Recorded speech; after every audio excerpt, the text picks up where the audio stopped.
हरिओम, नमस्कार। मैं सोनिया राठौर स्वागत करती हूँ आप सभी का मुझसे जुड़ने के लिए इस लाइव सेशन में। मैं आपको एक छोटा सा इंट्रोडक्शन दे देती हूँ अपने बारे में। मेरा नाम सोनिया राठौर है। मैं पिछले 6 सालों से प्राकृतिक चिकित्सा और योग के क्षेत्र में कार्यरत हूँ। पिछले 2.5 सालों से मैं एक अपना योगा और नेचुरोपैथी सेंटर रन कर रही हूँ साउथ दिल्ली में, जहाँ हम योग और प्राकृतिक चिकित्सा से जुड़ी सुविधाएं प्रदान करते हैं। मैं धन्यवाद करना चाहूँगी राजमाता अहिल्या योग केंद्र इंदौर का, जिन्होंने मुझे यहाँ आकर अपने विचारों को आप लोगों के साथ साझा करने का अवसर दिया। Thank you so much.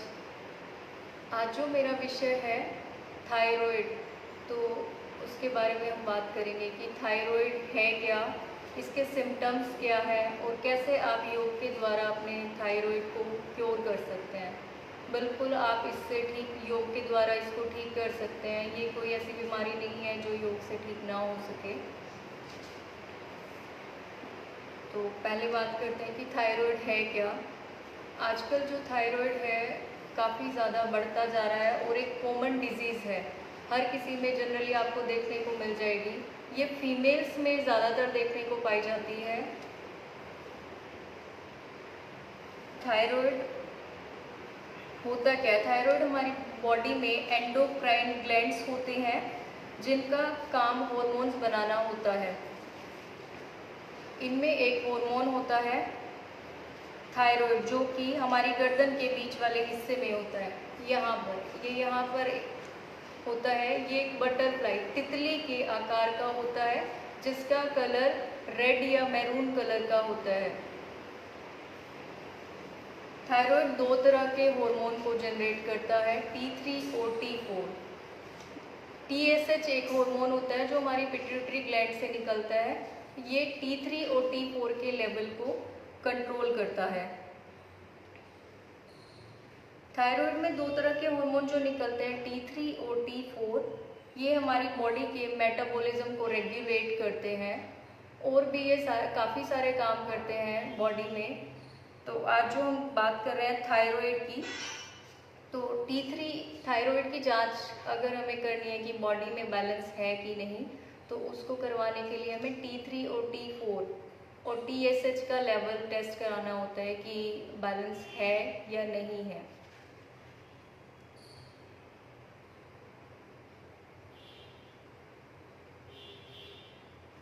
Okay, तो मेरी वॉइस क्लियर है? आप लोगों को ठीक से सुनाई दे रहा है?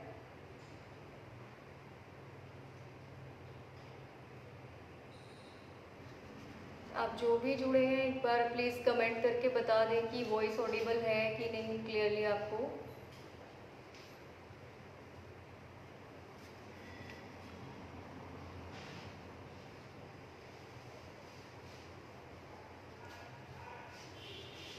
ओके, हाँ जी। तो ये जो TSH,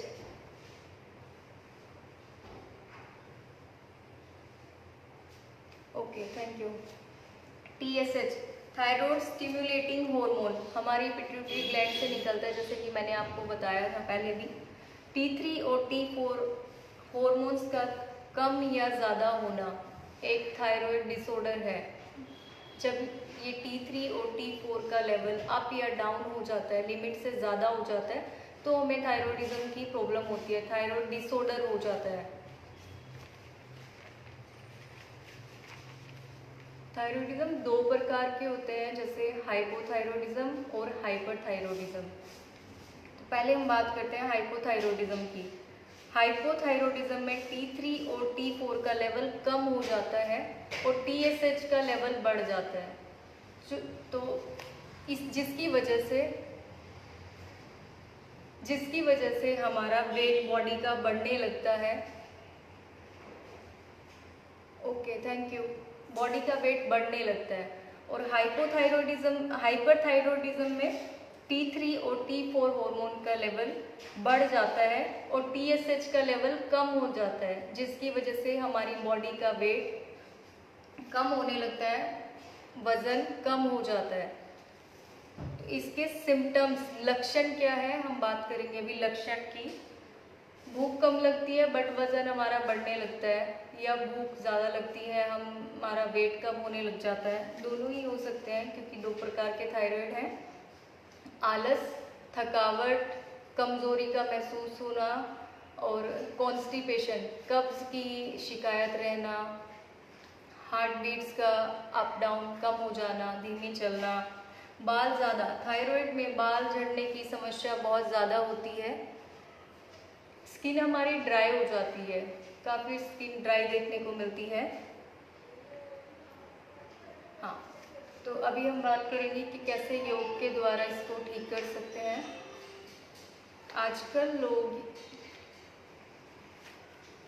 आजकल लोग योग को तब शुरू करते हैं जब उनको कोई बीमारी लग जाती है, कोई बीमारी से ग्रस्त होते हैं, या फिर उनका वज़न बढ़ जाता है। वज़न को कम करने के लिए जनरली आजकल देखा गया है कि लोग योग को ज्वाइन करते हैं, शुरू करते हैं। बट अगर देखिए, अगर आप योग को एक प्रिवेंशन, एक रोकथाम की तरह से लेंगे तो योग हमारी बॉडी को हील करता है, इंटरनली हील करता है। काफ़ी बीमारियों में योग कारगर सिद्ध हुआ है और रामबाण सिद्ध हुआ है। तो योग को आप अपने जीवन में अपनाइए जिससे कि आपका भविष्य सुखी रहे, स्वस्थ रहे। तो आपको ध्यान देना है कि योग को एक दवा की तरह आपको इस्तेमाल करना है कि अगर हम बीमार नहीं होना चाहते हैं तो हमें अपने आप को, अपने जीवन में योग को अपनाना पड़ेगा जिससे कि आप हमेशा के लिए स्वस्थ रहें।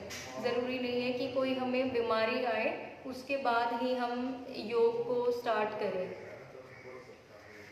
योग हमारे मन को तो शांत रखता ही है, साथ साथ हमारे शरीर को स्वस्थ भी रखता है। तो योग में न सिर्फ शरीर स्वस्थ रहता है, हमारा मन भी स्वस्थ रहता है। जैसे कि बोला गया है, योग एक और फायदे अनेक, या फिर आप कह सकते हैं करो योग रहो निरोग। दोनों ही बातें सिद्ध हैं कि अपने आप को आप स्वस्थ रखना चाहते हैं तो योग बहुत ज़रूरी है। और आजकल का जैसा लाइफस्टाइल देखा गया है उसमें तो योग को शामिल करना ही चाहिए अपने जीवन में। Day by day, daily routine में आपको ज़रूर इस्तेमाल करना चाहिए, यूज़ करना चाहिए। थायराइड में योग बहुत कारगर सिद्ध हुआ है। आप योग द्वारा थायराइड को ठीक कर सकते हैं, थायराइड से निजात पा सकते हैं। योग द्वारा आप थायराइड बिल्कुल ठीक कर सकते हैं। मेरे काफ़ी सारे क्लाइंट्स हैं जो थायराइड की 20-25 सालों से मेडिसिन ले रहे थे और अब वो योग को अपनाकर और अपनी दिनचर्या को थोड़ा सा फेरबदल करके बिल्कुल स्वस्थ हैं। वो कोई दवाई नहीं ले रहे हैं, उनका थायराइड भी बिल्कुल नॉर्मल है। उनको जो परेशानियां थायराइड की वजह से हो रही थी कि वेट उनका बहुत बढ़ता जा रहा था, तो वो भी अब उनको प्रॉब्लम नहीं है। तो आपको ध्यान देना है कि योग से काफ़ी सारे आप प्रॉब्लम एक के लिए ज्वाइन करते हैं बट आपको बेनिफिट्स काफ़ी सारे मिलेंगे। तो आपको यही है कि योग को अपनाना है ताकि आप अपनी बीमारियों को ठीक कर सकते हैं।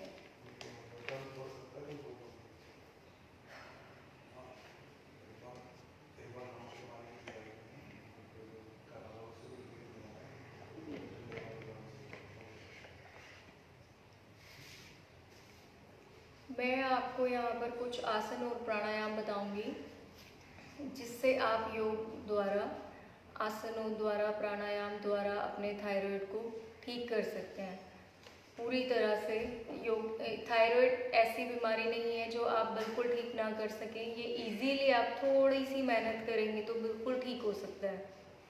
तो पहला जो मेरा व्यायाम है, आसन है, ये वार्म अप में हम यूज़ करते हैं। सूक्ष्म व्यायाम जिसको बोलते हैं, उसमें हम यूज़ करते हैं नेक रोटेशन, मीन्स आप ग्रीवा संचालन। तो ये कैसे करना है आप इसको देखेंगे।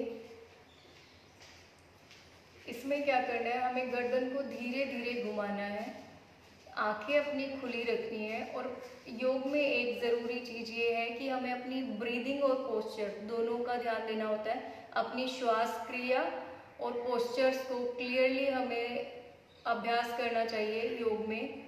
तो कैसे करेंगे ग्रीवा संचालन। पहले हम जब अप डायरेक्शन में अपवर्ड जाएंगे तो इनहेल करना है, डाउनवर्ड डायरेक्शन में आएंगे तो हमें एक्सेल करना है। तो मैं आपको करके दिखाती हूँ। आइज़ का ध्यान रखेंगे कि आइज़ आप इसमें ओपन रखेंगे, आइज़ क्लोज करेंगे तो हो सकता है आपको चक्कर भी आ जाए। तो एक बार देख लीजिए, मैं इनहेल कर धीरे से साइड में जाऊंगी। इनहेल करते हुए मुझे अप जाना है, धीरे धीरे साइड में जाते हुए एक्सेल करते हुए मुझे नीचे आना है। आप लोगों को यही करना है, धीरे धीरे करना है। इनहेल अप, श्वास लेते हुए ऊपर और श्वास छोड़ते हुए आप नीचे आएंगे। स्पीड धीमी रखनी है, गति आपको धीमी रखनी है। इस तरह से आपको रोटेट करना है। क्लोक भी करना है, एंटी भी करना है, तो दोनों तरफ से आपको करना है। क्लोक और एंटी दोनों साइड से आपको घुमाना है। अभी मैंने क्लोक किया, देन मैं एंटी क्लोक भी आपको सेम करके दिखा देती हूँ। श्वास के साथ आपको चलना है और गति अपनी बिल्कुल धीमी रखनी है, क्योंकि स्पीड से चलेंगे तो वो भी ठीक नहीं है। एंटी में भी सेम, आप श्वास लेते हुए ऊपर जाएंगे धीरे धीरे और धीरे से आपको श्वास छोड़ते हुए नीचे आना है। श्वास लेते हुए ऊपर जाना है। जब आप देखिए ऊपर जाएंगे तो आपका जो थ्रोट है, जो थायराइड ग्लैंड है, वो आपका यहाँ से एक्टिवेट होता है।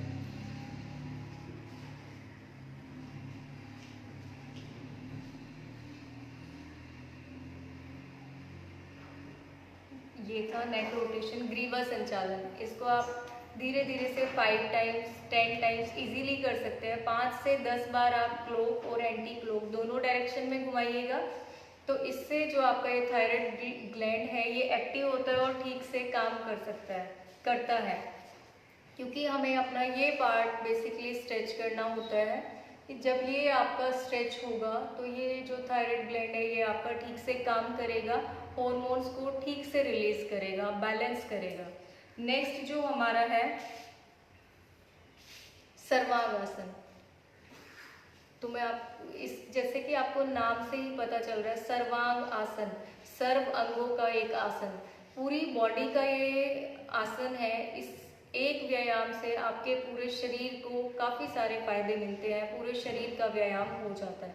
तो मैं आपको करके दिखाती हूँ कि कैसे आपको ये करना है।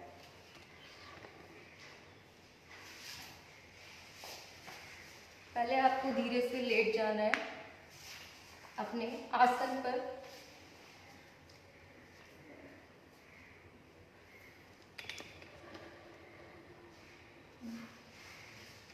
आपको अपने आसन पर लेट जाना है धीरे से। उसके बाद आपको जो अपने हाथ है वो अपने कमर के बाजू में रखने हैं, हथेलियां जमीन पर। धीरे से आपको श्वास भरते हुए अपने पैरों को उठाना है। उसके बाद हाथों का सहारा दे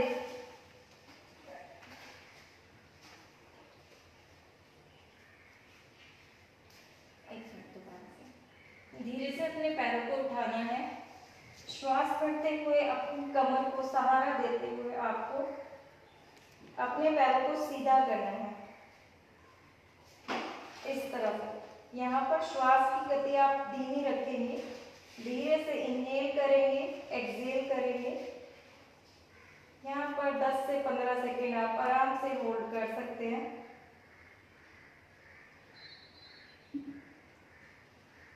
फिर धीरे धीरे लेग्स को बेंड करते हुए वापस आ जाएंगे इस तरह से। फिर आप 2 से 3 लंबे श्वास लेंगे, छोड़ेंगे और अपने आप को रिलैक्स करेंगे।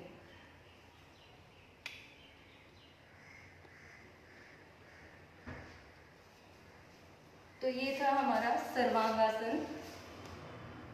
जब आप सर्वांगासन करते हैं तो आपका ये ग्लैंड जो है ये प्रॉपरली वर्क करता है, इस पर पूरा प्रेशर आता है, स्ट्रेच होता है, जिससे कि क्या होता है हमारे ग्लैंड को अच्छे से काम करने में मदद मिलती है।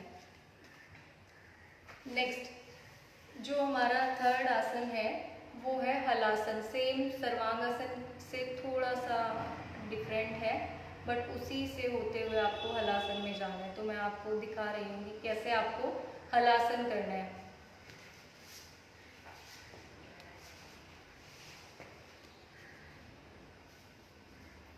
सेम आप लेट जाएंगे पहले अपने आसन पर, उसके बाद आपको धीरे धीरे अपने पैरों को उठाना है। आप चाहे तो सर्वांगासन में होते हुए भी जा सकते हैं और चाहे तो आप डायरेक्ट भी जा सकते हैं। श्वास भरते हुए धीरे से पैरों को उठाएंगे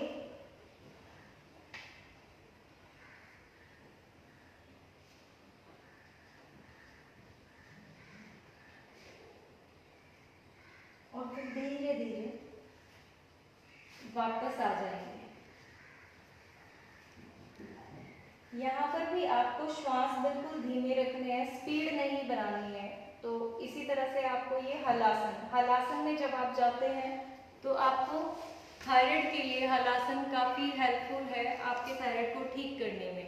ये सर्वांगासन, हलासन, रामबाण सिद्ध हुए हैं। तो जो भी आज मैं आपको 4 से 5 आसन और प्राणायाम बताऊंगी, ये आपके थायराइड को ठीक करने में काफ़ी हद तक या काफ़ी हेल्प करेंगे। बिल्कुल आप इनसे ठीक कर सकते हैं अपने थायराइड को।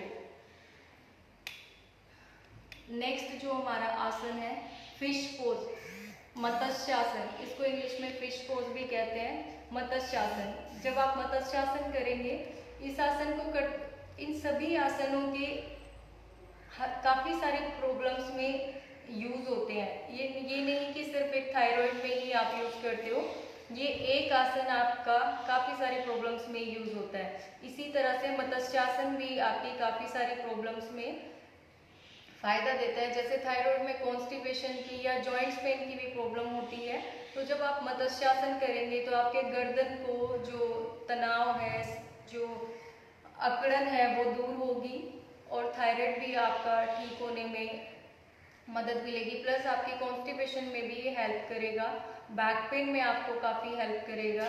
तो मैं आपको बताती हूँ कि एक बार मत्स्यासन कैसे करना है। पहले आपको लेट जाना है, अपने आसन पर लेट जाना है धीरे से। इसमें आपको ब्रीदिंग बहुत स्लो करनी है, फास्ट ब्रीथ नहीं करनी है। जो नॉर्मल ब्रीथ चल रही है आपकी वही करना है। पहले धीरे से लेट जाना है, देन उसके बाद आपको अपनी नेक को बैक साइड लेके जाना है, जितना आप ले जा सकते हैं। फीट को, पैर अपने पंजों को नीचे की तरफ खींच के रखेंगे।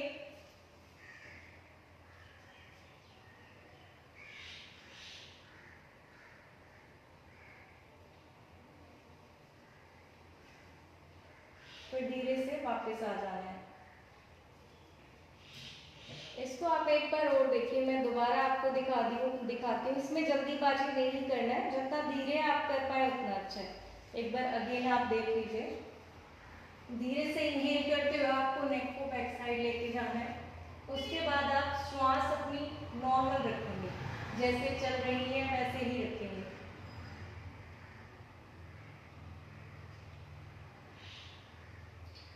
धीरे से वापस।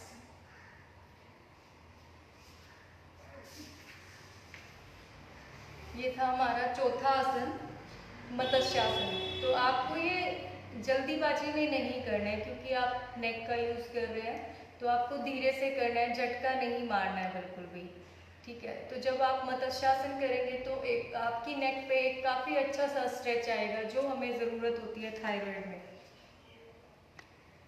नेक्स्ट आसन जो है हमारा वो है उष्ट्र आसन, कैमल पोज।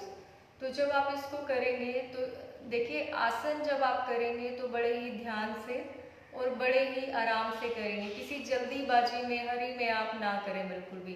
जितना धीरे करेंगे उतना ही रिजल्ट आपको अच्छा मिलेगा। तो देखते हैं उष्ट्रासन कैसे करना है। पहले आप वज्रासन में बैठ जाएंगे, उसके बाद आपको अपने घुटनों पर खड़ा हो जाना है। मैं उष्ट्रासन आपको दो तरह से करके बताऊंगी, पहले अर्ध उष्ट्रासन, फिर पूर्ण उष्ट्रासन। तो पहले आपको अर्ध मैं बता देती हूँ कैसे करना है। पीछे करना पड़ेगा।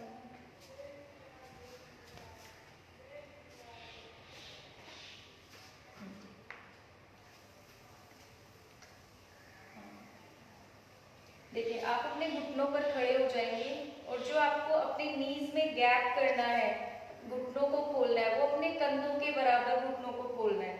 तो मैंने अपने नीज ओपन कर लिए हैं। उसके बाद आपको धीरे से दोनों हाथ अपनी कमर पर रखने हैं, हिप्स पर रखने हैं धीरे धीरे एक इसमें और ध्यान देना है, जब आप बैकवर्ड बेंडिंग करेंगे, पीछे की तरफ जाएंगे, तो आपको श्वास भरते हुए जाना है और उसके बाद बंद लगा के, कुंभक लगा के रखना है। आपको श्वास को रोक लेना है वहां पर। जब आप वापस आएंगे तो आपको एक्सहेल करना है। तो पहले अपने दोनों हाथ बर्ड्स पर रखने हैं, फीट आप फ्लैट रखेंगे, फिर श्वास भरते हुए धीरे धीरे पीछे जाएंगे।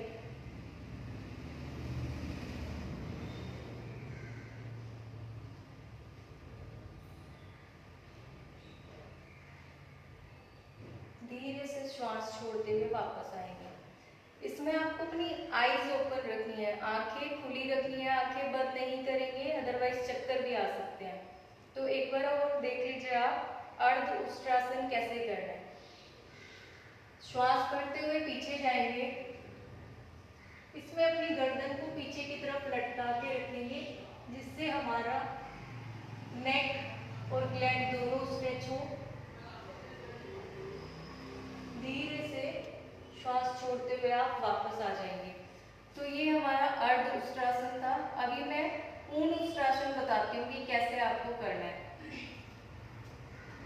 सेम रहेगी पोजीशन, गैप आपका जो है, पैरों को जो खोलना है वो आपको बराबर रखना है जितना आपके कंधों के, ठीक है। अब धीरे धीरे आपको श्वास भरते हुए पीछे जाना है, एक एक करके आप हाथ पीछे लेके जाएं, गर्दन को पीछे लटका के रखेंगे और होल्ड करना है यहाँ पर। आंखें खुली रहेंगी आपकी।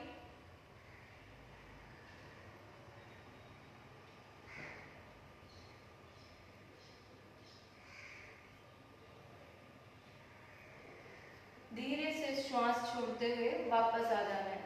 ये था हमारा पूर्ण उष्ट्रासन। आप चाहें तो इसके बाद चाइल्ड पोज में या शशांक आसन में भी आ सकते हैं। धीरे से आप फॉरवर्ड बेंड कर सकते हैं।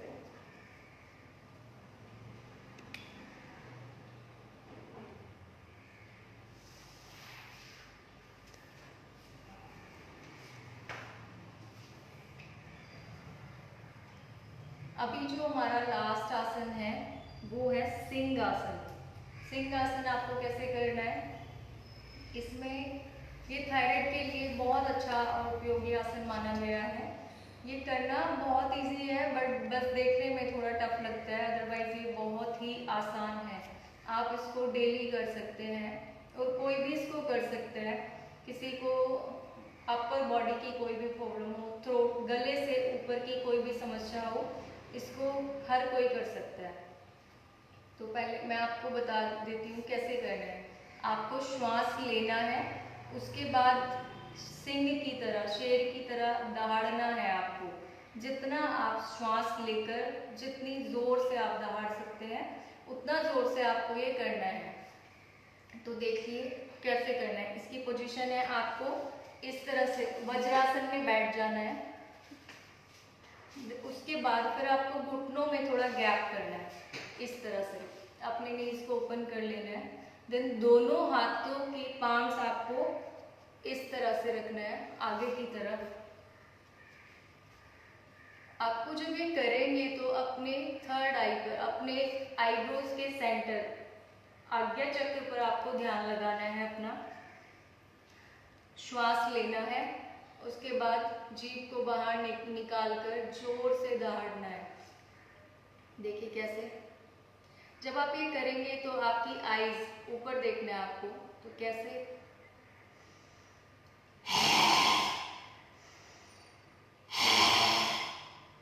इस तरह से आपको सिंहासन, ये बहुत ही आसान है, बस देखने में थोड़ा मुश्किल लगता है, अदरवाइज ये काफ़ी इजी है। तो आप इस तरह से कर सकते हैं। और जिनको नी की प्रॉब्लम है, ना बैठ पाए, वो किसी भी तरह आप चेयर पे बैठ के, कुर्सी पर बैठकर इसको कर सकते हैं। आप सुख आसन में बैठ के कर सकते हैं, जैसे भी आपको आरामदायक लगे आप इसको कर सकते हैं। ज़रूरी है करना, आपको करना है। आप किसी भी पोजीशन में इसको बैठ के कर सकते हैं। आप ऐसे बैठ के भी इसको इस तरीके से बैठ के कर सकते हैं। एक बार मैं फिर से बता देती हूँ, आप देख लीजिए। आप चाहें तो सुखासन, पद्मासन, कोई भी आसन यूज कर सकते हैं। इस तरह से सामने की तरफ हाथ रखेंगे, श्वास लेंगे, और जीभ बाहर निकालते हुए जोर से गर्जना करेंगे। श्वास लेना है।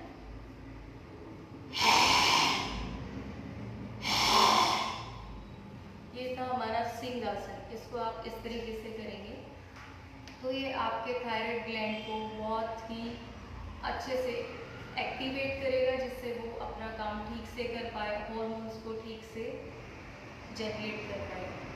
और हाँ, एक मिनट मैं आपको बता देती हूँ कि आप जब जो लोग जिनको नी की प्रॉब्लम है वो कैमल पोज ना कर पाए, नहीं कर सकते, तो वो आप खड़े होके बैकवर्ड बेंडिंग भी कर सकते हैं।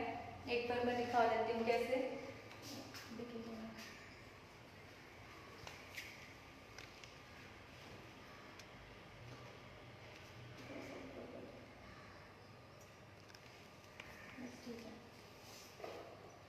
हाँ, इस तरह से आपको पहले खड़े हो जाना है, दोनों हाथ पीछे की तरफ रखने हैं आपको। चाहे तो आप बैक पर रख सकते हैं इस तरीके से और धीरे से बैक को बेंड करना है। गर्दन को अच्छे से पीछे की तरफ स्ट्रेच करेंगे आप। तो इस तरह से आप बैक बेंडिंग कर सकते हैं। जो लोग उष्ट्र आसन नहीं कर सकते हैं वो बैक बेंडिंग कर सकते हैं और बैठ के आप चेयर पे बैठ के या कुर्सी मतलब नीचे बैठ के कहीं भी इस तरीके से अपने नेक को स्ट्रेच कर सकते हैं। तो ये भी हमारे थायराइड के लिए काफी अच्छा आसन है। पास में आओ।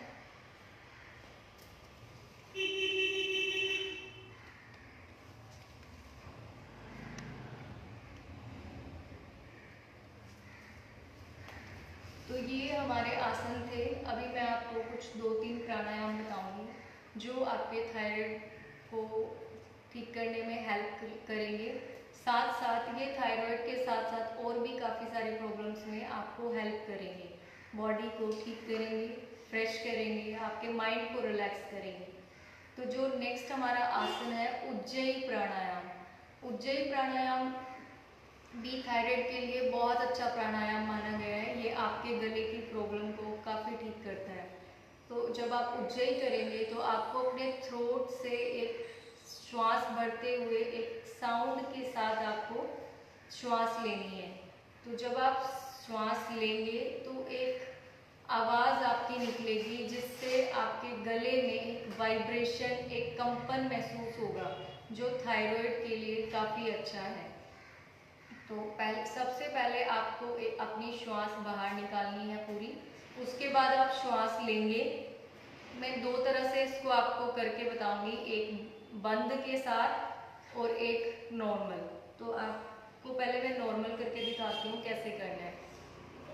पहले आपको श्वास पूरी बाहर निकालनी है। देन आप इनहेल करेंगे साउंड के साथ, गले को नीचे झुकाते हुए, टाइट करते हुए।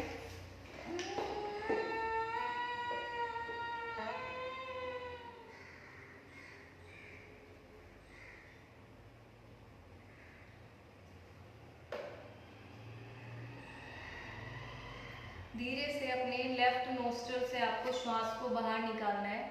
आप चाहे तो दोनों से भी निकाल सकते हैं, कोई इश्यू नहीं है, बट लेफ्ट से निकालें तो ज़्यादा अच्छा है।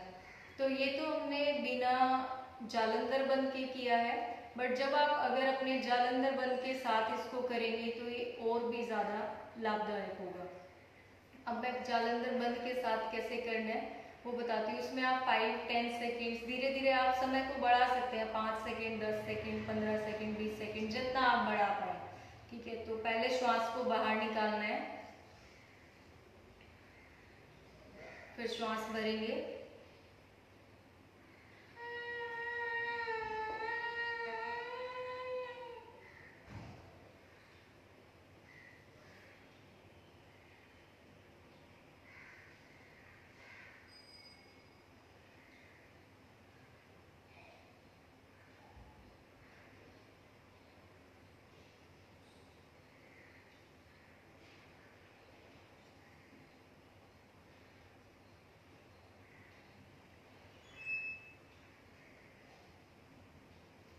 धीरे धीरे आपको अपनी बाईं नासिका से श्वास को बाहर निकाल देना है। तो ये आपका उज्जयी प्राणायाम था। ये आपके गले को जो ठंडक देगा और जो कंपन देगा वो आपके ग्लैंड के लिए बहुत अच्छा है। नेक्स्ट जो हमारा प्राणायाम है वो है कपालभाति प्राणायाम। कपालभाति प्राणायाम अपने आप में ही एक कंप्लीट प्राणायाम है। तो ये कैसे करना है वो मैं बता देती हूँ। जैसे इसके नाम में ही है कपालभाति, कपाल मीन्स आपका फोरहेड, माथा, और भाति चमकना। तो आपके माथे का चमकना है कपालभाति। कैसे आपको करना है मैं बता देती हूँ। पहले आपको कमर गर्दन सीधी करके बैठ जाना है। आप चाहे तो सुखासन में बैठे, आप चाहे तो पद्मासन में बैठ सकते हैं। अभी मैं यहाँ सुखासन में बैठी हूँ, आप चाहे तो पद्मासन भी लगा सकते हैं। ध्यान मुद्रा में बैठना है आपको। उसके बाद श्वास भरना है और धीरे धीरे श्वास को छोड़ना है। बार बार एक्सहेल करना है। सिर्फ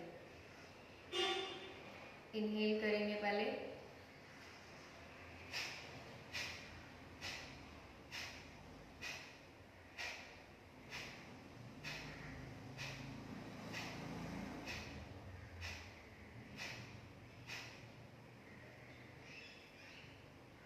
जब आप कपालभाति प्राणायाम समाप्त करेंगे तो आपको श्वास छोड़ते हुए पूरी जो श्वास आपने भरी थी उसको कंप्लीटली एक्सहेल करते हुए आपको प्राणायाम को खत्म करना है।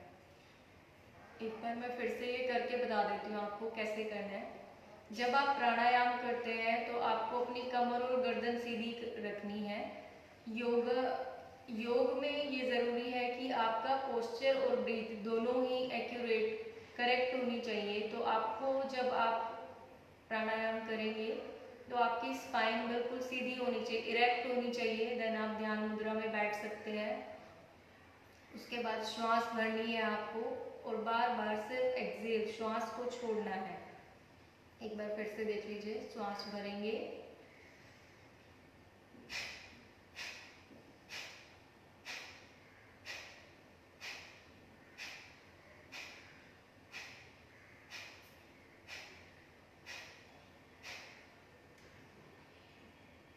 पूरी श्वास को बाहर निकालते हुए रिलैक्स करेंगे। ये था हमारा कपालभाति प्राणायाम। अब इसके बाद एक प्राणायाम है, एक शुद्धि क्रिया है, अनुलोम विलोम। अनुलोम विलोम आपकी बॉडी को रिलैक्स करेगा। जब आप ये आसन कर लें, प्राणायाम कर लें, उसके बाद आप अनुलोम विलोम करें। अनुलोम विलोम करने के लिए भी आपको अपनी कमर और गर्दन सीधी रखनी है। आप किसी भी पोजीशन में बैठ सकते हैं। उसके बाद आप अपने दाएं हाथ का, राइट हैंड का आप यूज़ करेंगे। स्टार्टिंग आप अपने लेफ्ट नोस्ट्रल से इनहेल शुरू करेंगे। तो आपको पहले राइट नोस्ट्रल को क्लोज करना है, लेफ्ट से इनहेल करेंगे, फिर धीरे धीरे राइट से एक्सहेल करेंगे, फिर राइट से इनहेल,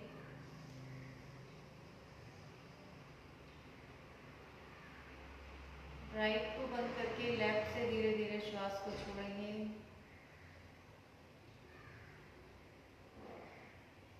इसी तरह से आपको ऑल्टरनेट ब्रीदिंग करनी है। तो जब आप चाहें तो एक मुद्रा भी बना सकते हैं और चाहे तो आप अपनी ये दो जो फिंगर्स है अपने आज्ञा चक्र पर भी टच करना है, सिर्फ रखना है, प्रेस नहीं करना है, ताकि जब आप अनुलोम विलोम करें तो आपका ध्यान आपकी थर्ड आई, आपके आज्ञा चक्र पर लगा रहे। फर्स्ट और सेकंड फिंगर है उसको आप अपनी थर्ड आई पर रख सकते हैं, जिससे आपका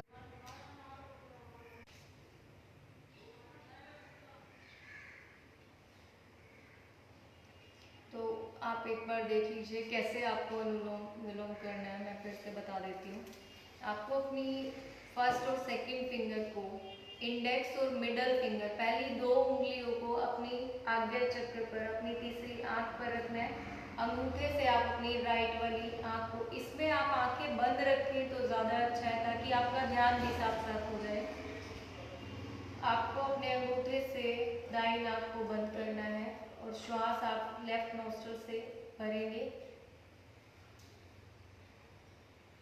फिर धीरे से राइट से एक्सहेल,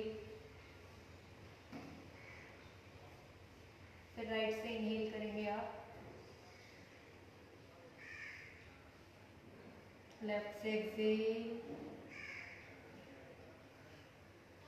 लेफ्ट से ही इनहेल करेंगे, धीरे धीरे अपोजिट से एक्सेल, इनहेल,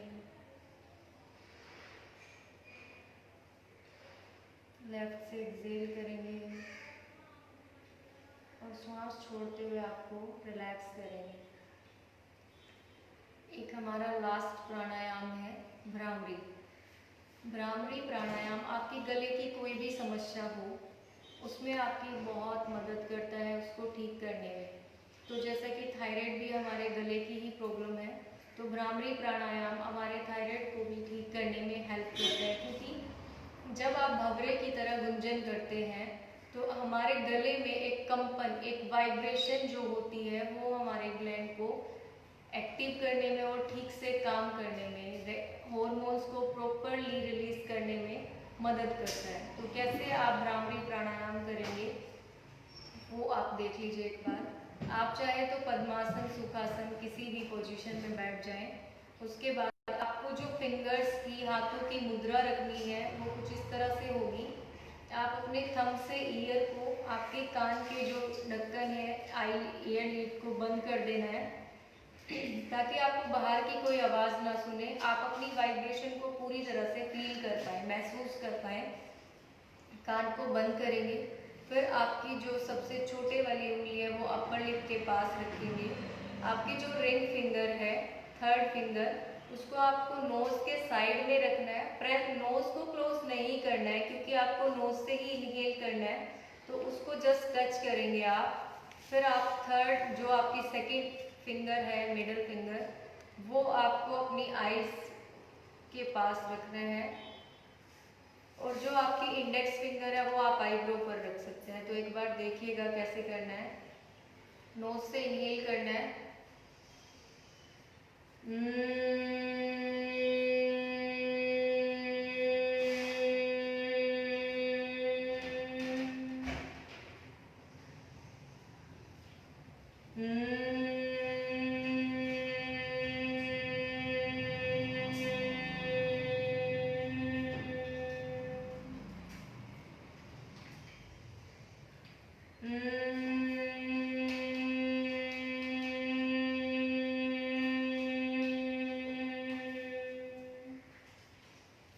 तो ये था हमारा भ्रामरी प्राणायाम। आप 3 बार, 5 बार, जितनी बार, 7 बार, 10 बार, जितनी बार भी आप इजीली कर पाए, आपको अपने हिसाब से करना है। जितना आप कर पाए उतना आपको ज़्यादा लाभ मिलेगा।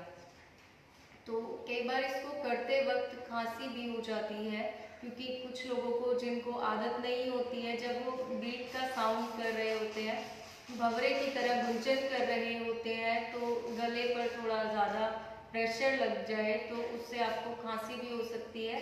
तो ये कॉमन है, कोई घबराने वाली बात नहीं है, आम समस्या है।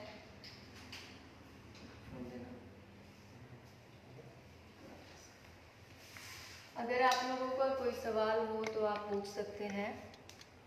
ये मेरे थायराइड से रिलेटेड, थायराइड के लिए कुछ आसन और प्राणायाम थे। अगर आप कुछ पूछना चाहें तो पूछ सकते हैं।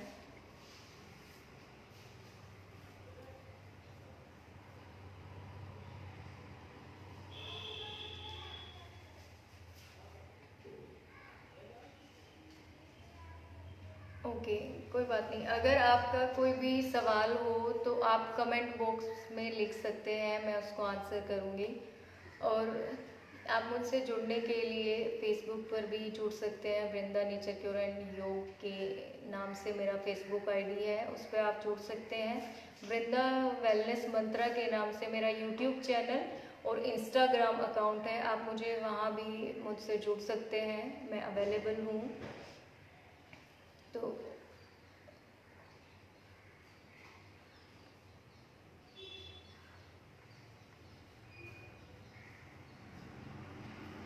ओके, तो आप सब लोगों का यहाँ जुड़ने के लिए मुझसे धन्यवाद। अगर आपको ये लाइव सेशन अच्छा लगा हो तो आप इसको अपने फैमिली और फ्रेंड्स को शेयर करें, ताकि आपके साथ साथ उन लोगों को भी इसका बेनिफिट मिल सके, लाभ मिल सके। मैं फिर से एक बार धन्यवाद करना चाहूँगी राजमाता अहिल्या योग केंद्र इंदौर का, जिन्होंने मुझे यहाँ आने का मौका दिया और आपको अपने विचार शेयर करने का अवसर दिया आपसे। तो ये लोग काफ़ी अच्छा काम कर रहे हैं, एक अच्छी पहल है, आप लोगों को जागरूक कर रहे हैं, नई नई बीमारियों, अलग अलग बीमारियों के बारे में आपको इन्फॉर्मेशन दे रहे हैं कि कैसे आप लोग अपने आप को ठीक रख सकते हैं इजीली, बिना किसी दवाई के आप नेचुरली अपने आप को हील कर सकते हैं। तो थैंक यू सो मच। मैं अभी अपना सेशन यहाँ पर समाप्त करना चाहूँगी। मैं सोनिया राठौर धन्यवाद करती हूँ आप सभी लोगों का। नमस्कार, हरिओम।